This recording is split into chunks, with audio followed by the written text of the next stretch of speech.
Welcome everyone to another edition of Play It Through, and on this edition it's Beauty and the Beast, brought to us by Hudson.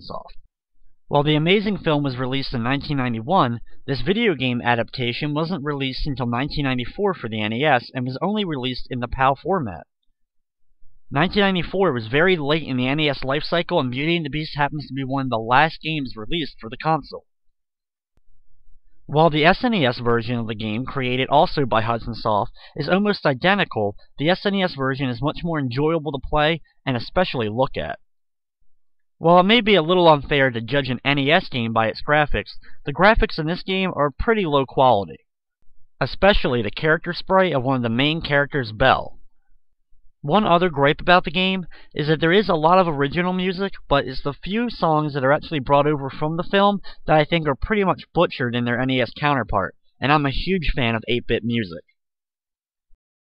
So here we go with Beauty and the Beast for the NES.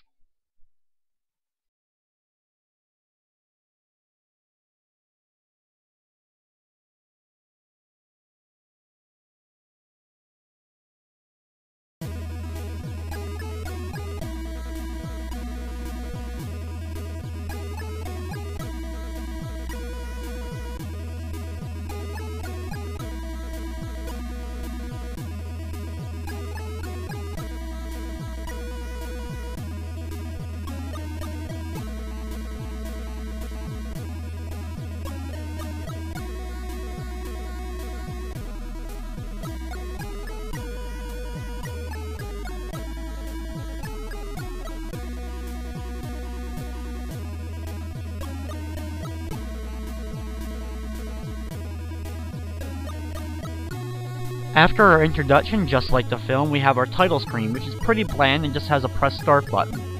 We then get to see another stained glass introduction before we go into the actual first level.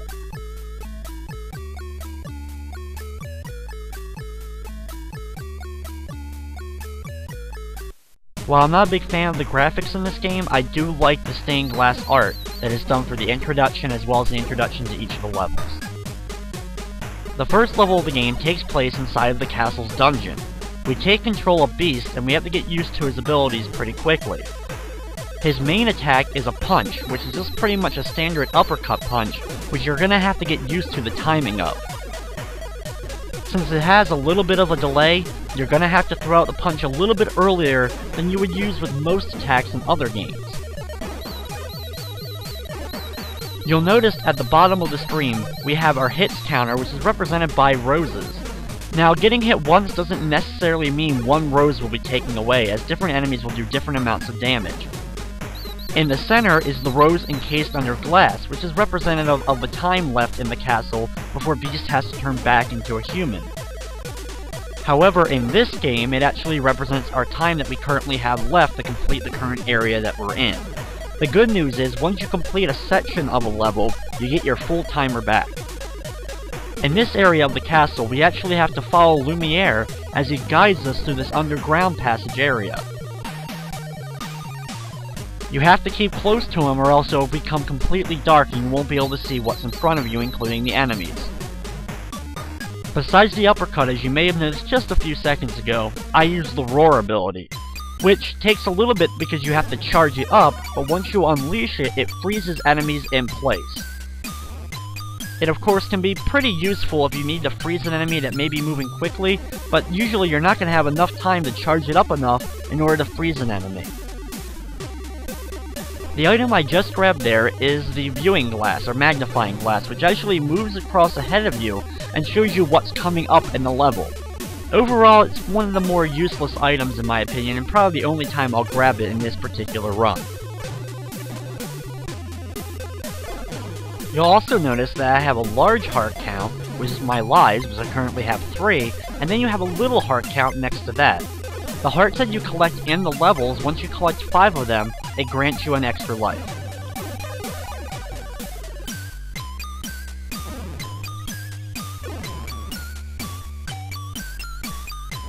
The other main item that we'll be grabbing throughout the run of the game will be those little doorway-looking bubbles.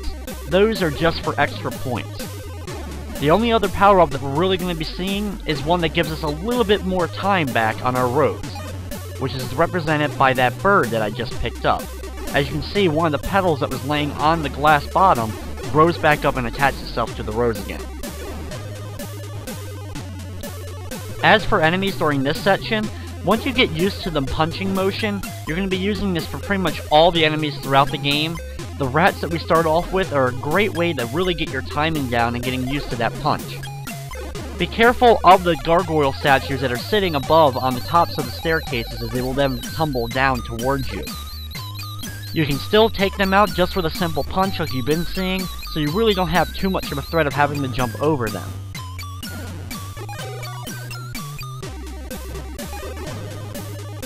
As you can see, even with some new enemies, these broomsticks, it's still pretty much just a simple punch, and they go flying off screen. Really, the hardest part for this section is just finding out the right paths to go, because certain paths will lead you just to a dead end, and you'll have to jump down and climb up certain staircases and walls in order to find your way through the area. Like most games, one of the worst enemies is the flying enemies, like we have these gargoyle enemies as well as bats that fly towards us. Just try to get underneath them right in front of you so you can end up doing an uppercut and still be able to hit them before they're able to fall into you. This is usually your best strategy for taking these guys out. When I reach the door up here, it's time for a mini-boss. We have 2 big gargoyle griffin statues that come to life. They each take 2 punches and they dive down towards you. They're really simple, and the hardest part about them is just being able to jump up high enough to actually hit them. As we get farther into the castle to this part, we actually have to be more careful when choosing our paths because there's a lot of dead ends during this area. You'll have to climb up certain pillars in the center of walkways so that you can climb up and get to upper and lower levels so you actually can move in the right direction. Be careful of these new enemies, these candles that spit fire. After a few hops, they'll stop and stand still for a second, launching a fire in your direction, whether it's left, right, or straight up into the air.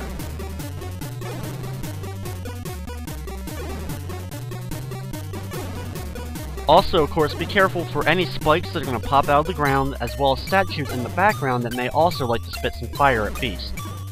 I don't know what it is, but everything apparently in this castle really wants to penetrate or burn beasts at this point.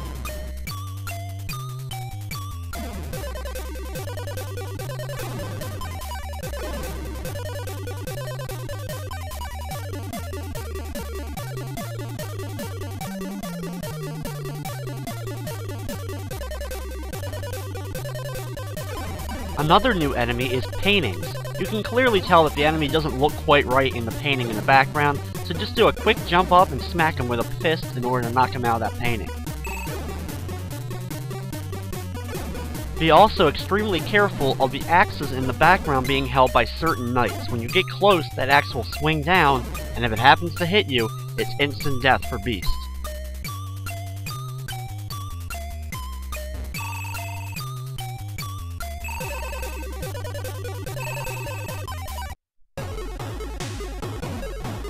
We are now in the boss room of the first level of the game. First, start off by running all the way over to the right side and running into Mrs. Potts. If you do not do this, you won't be able to actually attack the statue, because what you do is you launch a little fireball out at it. You have to keep running back to Mrs. Potts every 2 shots in order to get a refill so that you can hit him again. Wait for the statue to get close, and then launch some fireballs at him. Once he gets too close to you, jump over him in order to get to the opposite side, so that you can avoid being run into by that spear. It's really hard to even jump over him, so you may end up taking damage from it when you try to jump over his head. You can tell you're doing a lot of damage and that he's getting closer to his death. Every time you hit him a few times, he'll change colors.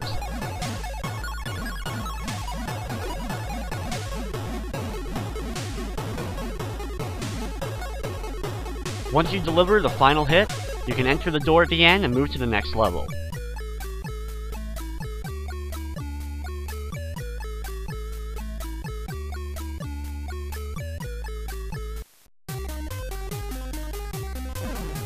The second level of Beauty and the Beast takes place in a snow-filled, icy world outside of the castle in the woods.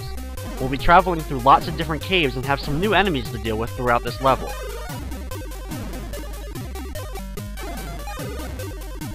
The mini-boss Griffin enemies are back, and once again they still only take 2 hits to knock out of the sky.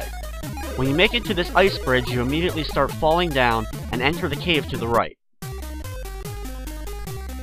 Inside the cave, you're going to have to watch out for some pretty common pitfalls in caves. You're going to have plenty of little holes with spikes, as well as you're going to have spikes coming out of the ceiling.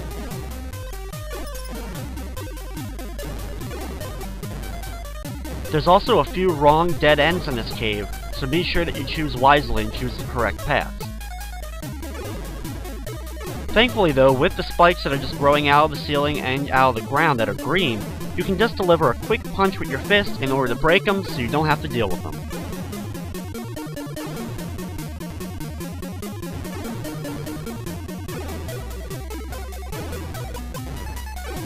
If you need a little extra time, you can come up here and grab the bird icon in the upper left corner in order to grant a little bit of extra time to your rose at the bottom of the screen. Be very careful when you get over to this area. Take out the bat first before jumping up to the platform, trying to do your best to jump to just platforms and not run into any of the spikes that are floating in midair.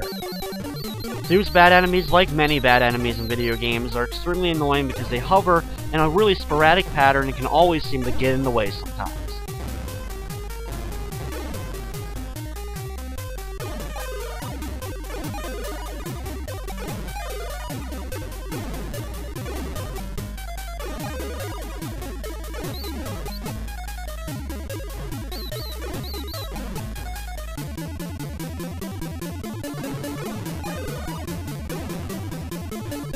Just take your time when jumping from platform to platform, trying to get over the gaps of the large spikes below, and always have your fist punch ready so you can take out certain enemies when you're making those jumps.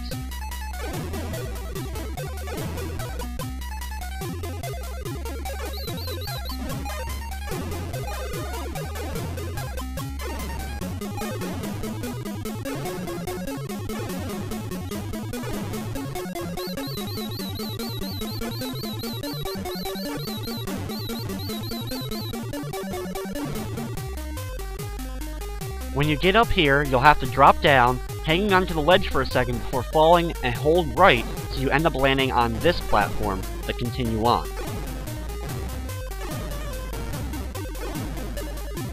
After a few more of those steam holes, when you're working your way up, there's going to be some rocks falling down at you.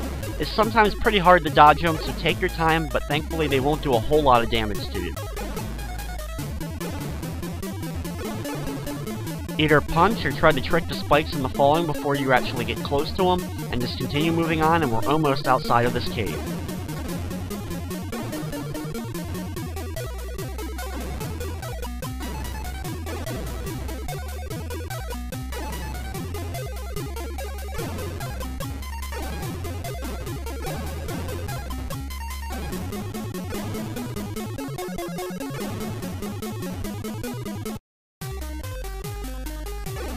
Once outside, we now have a flowing waterfall and green trees, and no longer have to deal with snow for just a little bit.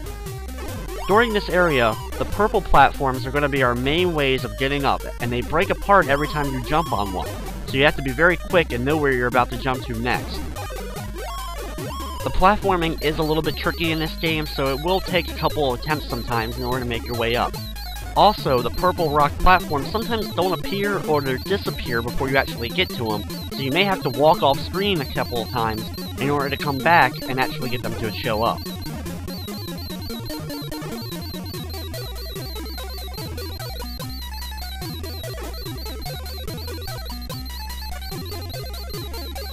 Sometimes it may seem like a platform is just out of reach like here, in which case it actually is. By moving off screen and coming back, you can see another rock platform has suddenly appeared, and now I'm actually able to make my way up the waterfall.